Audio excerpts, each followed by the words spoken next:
A esta hora de la mañana, amigos televidentes, nos acompaña la asambleísta María Mercedes Herbst, precisamente para hablar de algunos temas y resoluciones o decisiones que tomó la Asamblea Nacional el día de ayer, que fue bastante intensa y con bastante actividad. Muchísimas gracias, asambleísta, por conversar con Noticias Oromar.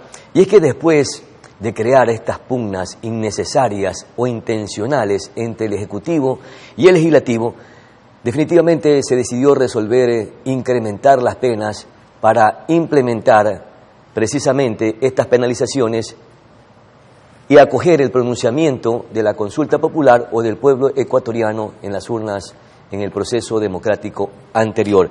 ¿Qué significa esto, mi querida asambleísta? Que se respetó entonces la voz del pueblo, que es la voz de Dios. Buenos días, Pedro. Un saludo para usted, un saludo para toda la audiencia. Creo que es importante, si bien es cierto que ha sido público que ha habido inconvenientes o pugnas entre el Ejecutivo y el Legislativo siempre ha tenido la intención de respetar la consulta popular. Eso creo que es importante que quede absolutamente claro. En las urnas se decidió y el pueblo se pronunció por un incremento en penas y en base a eso la Asamblea trabajó. Lo que había era una diferencia entre el documento que había enviado el Ejecutivo con el que estaba planteando la Asamblea, que lo estaba haciendo de una manera un poco más ampliada, más técnica, con la invitación y colaboración de expertos en la materia penal, tanto de la academia como del ejercicio privado. Entonces, era importante aplicar, incluso la misma fiscal había establecido y nos lo había comentado en las comisiones, que tenía que aplicar una dosimetría penal. Eso significa dosificar las penas de acuerdo al tipo de delito. Creo que toda la ciudadanía estará consciente de que el delito más grave que existe es el genocidio y después del genocidio viene el asesinato agravado. Entonces, creo que en base a la pena máxima que tienen estos delitos, el resto de los delitos tienen que ir en concordancia con este. Se aprobó por unanimidad. Siempre hubo la intención de parte de absolutamente todos los bloques de respetar la consulta popular.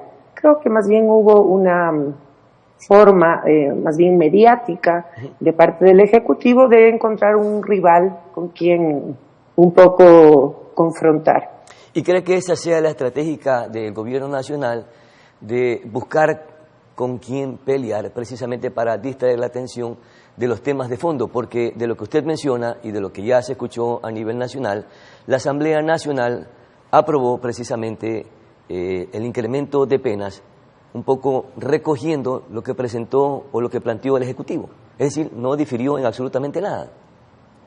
No difirió en absolutamente nada y creo que la Asamblea ha demostrado, aunque pese a que se ha buscado la forma de desacreditar el trabajo de la Asamblea ha demostrado permanentemente estar trabajando a favor de la gente y, por supuesto, de las iniciativas del Ejecutivo. Las 5 leyes económicas urgentes que mandó el presidente que llegaron al Pleno fueron aprobadas casi todas por votos superiores a 100 legisladores. La última, la de la consulta popular, aunque se le había comentado que nosotros desde la Asamblea ya estábamos haciendo una modificación de estas penas y que no era necesaria la consulta. Sin embargo, se llevó adelante y el día de ayer fue aprobada con toda la responsabilidad que esto implica. Creo que es importante entender que estamos en una época electoral, han habido muchísimos problemas, nuestro país está pasando una grave crisis de seguridad y sobre todo una grave crisis económica de empleo, y encontrar siempre un contendor ayuda, ¿no es cierto?, a dispersar el sentimiento a veces que tiene la gente y orientar también ese malestar, esa incomodidad hacia un grupo articulado, mucho más amplio, institucional, que tiene menos posibilidad de reacción de manera inmediata a cosas que no son ciertas. O sea, son algunas de las cosas que se han expresado por parte del Ejecutivo son absolutamente falsas. Por ejemplo, el caso de que... Pero no hubo la más mínima intención de flexibilizar las penalizaciones. En lo absoluto, lo único que se hizo... ¿En ningún momento, en ningún instante? No, en lo absoluto. Lo que se hizo es invitar expertos en el tema penal, incluida que todos tenemos un gran reconocimiento por el trabajo de la Fiscalía, la fiscal general estuvo, y en base a la información y al conocimiento y a la experiencia y experticia que tienen en estos temas, lo que se hizo es colaborar sobre los textos. Acuérdense que la consulta popular, si bien tenía preguntas específicas, sus anexos no establecían específicamente años, tiempo, etcétera, sino lo único que la gente se pronunció, por supuesto, es un incremento y una severidad de las penas, y eso es lo que había recogido la Asamblea. Claro, pero es que los expertos que usted menciona, que también fueron parte de este proceso o de este debate, a través de sugerencias, de recomendaciones, también hablaban de la desproporcionalidad de algunas penas. Eso probablemente hizo rever, tal es el caso que nuevamente enviaron el proyecto de ley a la comisión para hacer algunos ajustes, algunas enmiendas o cambios o reformas. Así es, o sea, de parte del Ejecutivo llegó un texto en el que había una desproporcionalidad de las penas y no se había aplicado una dosimetría penal. Tenemos que entender una cosa, todos, por supuesto, estamos absolutamente conscientes y colaborando y trabajando para que los delincuentes paguen su pena. Pero le pongo un ejemplo, el portar una arma tenía una pena superior al asesinato. Entonces, si una persona porta un arma y va a tener una pena superior al asesinato, ¿qué es lo que le estamos diciendo? Es preferible que la use y que asesine, porque igual su pena va a ser superior a ese delito que es el de acabar con la vida de alguien. ¿Y en esa parte puntual se corrigió esa desproporción? Se corrigieron en mínima cosa, porque justamente no queremos que exista una narrativa de parte del Ejecutivo en la que la Asamblea estaba oponiéndose o que estaba trabajando en contra. En lo absoluto, nosotros siempre hemos sido respetuosos, entendamos que la representación de la Asamblea es justamente la representación popular de cada uno de los sectores y de los territorios. Y nosotros nos debemos a nuestros mandantes, pero tenemos que hacerlo con la seriedad y con la profesionalidad que eso significa. Claro, al regresar nuevamente el proyecto de ley a la comisión ocasional multipartidista, se hicieron algunos ajustes, como usted lo menciona, en la parte de actividades ilícitas de la minería. ¿Cuáles fueron estos? Bueno, se mantuvo exactamente igual en el caso de la minería ilegal. Tenemos que entender una cosa, hay muchísimas personas que no son mineros ilegales, sino que son personas que no han podido regularizar su situación porque no están abiertos los catastros mineros. Creo que es importante entender que hay provincias de nuestro país que fundamentalmente se dedican a la minería y que si los ministerios y los entes correspondientes no abren el paso para poder regularizar a estas personas, siempre van a estar en la indefensión por un lado y por el otro lado cometiendo un delito como el que no necesariamente es el que quieren cometer, sino que se ven abocados a cometer este delito por la no regularización, por el no proceso que debe seguir en las instituciones para poder darles los permisos correspondientes. Eso no quiere decir, por favor, entiéndase bien, que existen mineros y gente en minería ilegal que está despedazando y destrozando nuestro país. Lo que sí quiero aclarar es que en el caso, por ejemplo, de mineros artesanales, han querido regularizar su situación y que no han podido porque las instituciones no les han dado paso para poder regularizar sus documentos. El endurecimiento de las penas no les anticipa que probablemente puedan aparecer voces de rechazo porque pudieran también hacer presencia quienes están involucrados en los derechos humanos, un poco justificando o rechazando que estas penalizaciones son extremas. Bueno, creo que toda la ciudadanía se pronunció en el sentido de que hay que ser más severos. Entendemos que es una forma en la que nosotros queremos disuadir del cometimiento de los delitos. Pero entiéndase bien, si esto no va acompañado, la contundencia en la disuasión de los delitos, aumentando las penas, si no va acompañado de realmente un bloque de seguridad que maneje inteligencia, contrainteligencia, que maneje articuladamente con los países, porque al ser delitos transnacionales, que maneje información y articule esta información con los países hermanos, con las agencias de cooperación.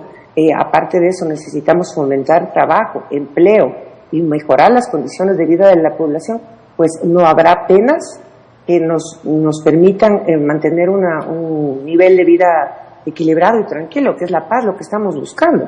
Porque yo entiendo que per se no estamos buscando endurecer las penas porque sí, estamos tratando de endurecer las penas porque es un mecanismo disuasivo para el no cometimiento de delitos, pero tienen que ir acompañados de varias cosas más que espero que el Ejecutivo logre entender y pueda llevar adelante en los distintos territorios. Ahora el proyecto de ley ha sido remitido precisamente al Ejecutivo para su respectiva sanción. Veamos si veta total o parcialmente el proyecto de ley.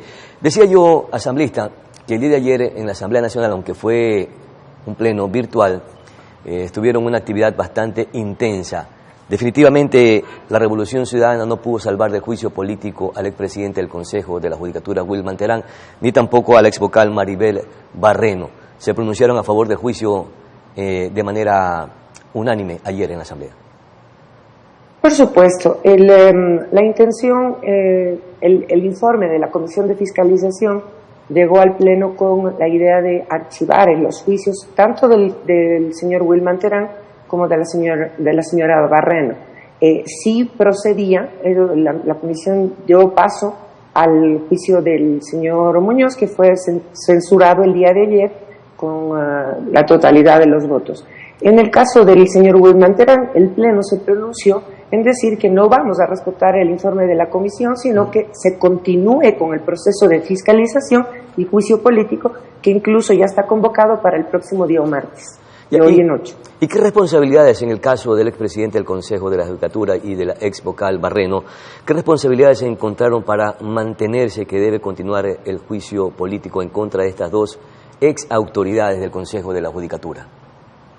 Bueno, todos hemos visto el incumplimiento de funciones y en el caso específico, por ejemplo, se habló y se explicó muy bien dentro del juicio el caso del juez Samo, el juez Samo, el que fue destituido y que fue destituido con esa mayoría de 2. No sé si ustedes se acuerdan que fue un escándalo porque ¿Cómo no? eran cinco vocales y lo destituyeron con una mayoría de 2.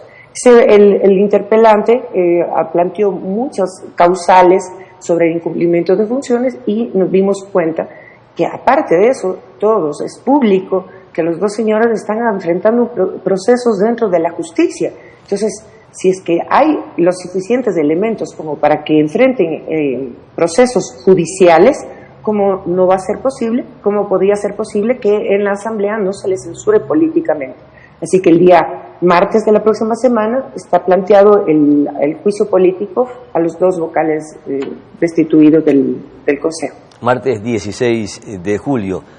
Asambleísta, pero lo que sorprende es que una de las asambleístas o de los curules del oficialismo votó en contra de que se continúe con el juicio político al expresidente del Consejo de la Judicatura. Y esto digo que sorprende porque el presidente mismo de los ecuatorianos, Daniel Noboa, acusó a la Asamblea Nacional de legislar en favor de las estructuras criminales. Bueno, las acusaciones del presidente son una cosa y él tendrá que demostrarlas. Yo creo que la narrativa que ha planteado sobre la Asamblea es encontrar un contrincante, como yo le decía, que al ser un cuerpo colegiado, al ser una institución grande, tiene a veces una reacción lenta a la contestación sobre ciertas increpaciones que se nos hacen. Pero por el otro lado, creo que la asambleísta Zubia, creo que es Karina Zubia, tuvo un problema con la votación en el curul. Entendamos que una cosa es la virtualidad, y en la virtualidad hay veces que los sistemas técnicos y tecnológicos fallan. Por ejemplo, el día de ayer yo tuve mi voto... O sea, no alcanzó a votar la asambleísta, ese fue el tema. Exactamente, o sea, ella se habría pronunciado a favor del no es que votó en contra, sino un tema técnico fue que le impidió votar. Ese sería el caso de... Exactamente, sí, eso es lo que tenemos entendido, es que hubo un problema técnico y que ella votó, o sea, que la votación salió errada, llamémosle así, pero que la intención de ella y de todo su bloque, por supuesto, era continuar con el juicio. ¿Y qué esperaremos la próxima semana cuando se instale el juicio en contra de las ex autoridades del Consejo de la Judicatura? ¿No tendremos nuevamente este show mediático en la Asamblea Nacional? Bueno, se ve complejo porque entendamos que para para poder censurar a los dos señores se necesitan 92 votos, no mayoría simple, sino mayoría calificada. Necesitaríamos 92 ¿Y se conseguirán votos. esos 92 votos si, De lo que vimos, si ya se conoce que la Revolución Ciudadana está en contra del juicio contra estas ex autoridades? Así es. Creo que va a ser sumamente complejo conseguir la votación, pero por supuesto ahí cada bloque tiene que responder, cada uno de los asambleístas tiene que responder por su votación. O sea, consideramos que si bien es la Revolución Ciudadana no quería dar paso incluso al juicio político, entonces entendemos que en ese mismo sentido la votación será en contra de la censura. Lastimosamente, pero bueno, eso queda evidenciado hacia el país, pero tenemos que entender una cosa: la Asamblea está conformada por personas de distintas tendencias y participación política. Entonces, lo que pasa es que normalmente lo que ha hecho el Ejecutivo y la gente normalmente lo que hace es generalizar el desprestigio o la incomodidad que tiene sobre una u otra votación, sobre uno u otro bloque específicamente. Y finalmente, ¿por qué querer salvar de un juicio político, me refiero a la Revolución Ciudadana, a alguien que aparentemente está vinculado con las estructuras narcodelictivas y que manejó precisamente una de las instituciones más sagradas que tiene el país, que es la justicia, en favor de la delincuencia? Bueno, yo creo que eso es importante consultarles a ellos. Yo lo que puedo es elucubrar, mirar un poco más allá de lo que hemos visto todos y ver que se le dio cancha abierta y se le dio un espacio y una plataforma incluso mediática al señor Terán para que pueda involucrar dentro de su juicio político a otros funcionarios del Estado, incluida la señora fiscal general, y también querer dar de baja ciertas informaciones y ciertos procedimientos que están llevando adelante sobre juicios específicos como el caso de Metástasis o Purga. Creo que es importante mirar más allá cuál fue la plataforma que se le dio y qué es lo que se quiso vincular en la exposición, el permitirle exponer una prueba nueva, exponer chats. ¿Cuál era el objetivo de esto? Desprestigiar el trabajo que ha venido realizando la Fiscalía General del Estado, con lo que nosotros no estaríamos en lo absoluto de acuerdo, porque creo que primero por el lado de la independencia de las funciones y por el otro lado porque no era pertinente darle espacio. El señor Terán, como cualquier persona en el país, tiene Claro. todo el derecho de defenderse en las instancias que le competen. En el juicio político creo que le abrieron una posibilidad y una puerta que no debió haberse abierto nunca, porque no se le había convocado para hablar de esos temas. Perfecto. Veamos a ver qué pasa la próxima semana, el próximo martes 16, si se consiguen o no los 92 votos para censurar a través de este juicio político en la Asamblea Nacional a las ex autoridades del Consejo de la Judicatura. Muchísimas gracias, María Mercedes, por conversar con Noticias Solomar. Vamos a nuestra pausa publicitaria, ya volvemos.